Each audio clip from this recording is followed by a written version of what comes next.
Hey everyone, I'm Bonnie Chad, Senior Editor at CNET.com, and today I've got your first look of the HTC Desire.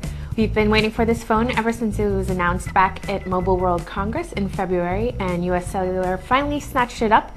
It's looking like their best smartphone yet. The Desire is a lot like the Nexus 1. They have a similar form factor, which isn't a bad thing since the Nexus 1 has a very solid design. The Desire also has a high quality feel to it and not plasticky like some phones. It's a good size too, not too big, not too small, and there's enough room to fit in a 3.7-inch WVGA touchscreen, which is very sharp and responsive.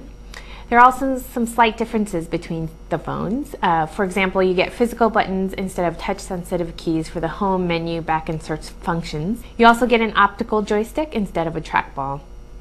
The biggest difference, though, is that the Desire runs HTC Sense instead of the stock Android skin. Sense brings a number of enhancements to the user experience, like additional home screen widgets, a nicer media interface, and the Leap screen, which gives you thumbnail views of all your home screens, so you can easily switch between them.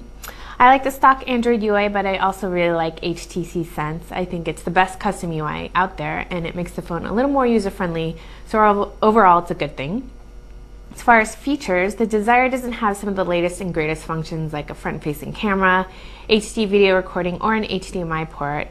It's also shipping with Android 2.1, but it will get an Android 2.2 update later this year. Still, this is very much a feature-packed smartphone.